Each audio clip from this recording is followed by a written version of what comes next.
Ndugu mtazamaji wa televisheni yako Mkinga Ndeti TV online na mtazamaji wa kipindi pendwa Ujue Mtaa Wako, ikumbukwe hapo juzi tulikuwa tumetoa taarifa kuwa tumepotelewa na mtoto kijana mdogo mwenye miaka 6 ambaye anaitwa Ivan James Mwaipaja.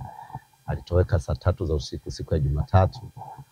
Tulianza matangazo hayo na tunamshukuru Mungu kwa wadau wote ambao walitusaidia kupaza sauti, hasa misikiti ambayo ya huku kwa Vituka, Yombo Vituka, ukianzia kwa Kinyogoli, msikiti wa Yomboleli kule kwa Jongo, wa huku Mdualani kwa Sere Kibakuri, wote mlipopata hizo habari mlitusaidia kutangaza, na tunamshukuru Mungu.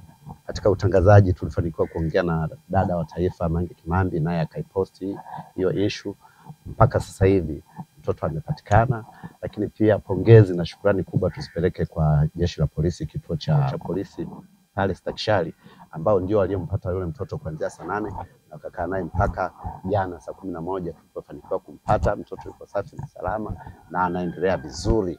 Tunasema asante sana, lakini karibu sana uendelee kuangalia channel yetu ya Mkinga Ndeti TV online, kufuatilia kipindi chetu pendwa cha Ujue Mtaa Wako. Lakini pia tunapokea matangazo ya kibiashara ya dini, tunapoongelea dini, mkutano wa injili, mkutano wa kidini, semina za kidini, yote tunaweza tukaitangaza na kafikia wananchi vizuri. Pia hata za kiserikali, zote huduma hizo tunazifanya. Karibu sana, tuendelee kuangalia Mkinga Ndeti TV online kwa huduma mbalimbali za matangazo na kujuzana habari za mtaani. Niliyekuwa nakupa ripoti hii naitwa MC Frank Nukta, mtumishi wa Mungu ambaye ndo CEO wa Mkinga Ndeti Television online.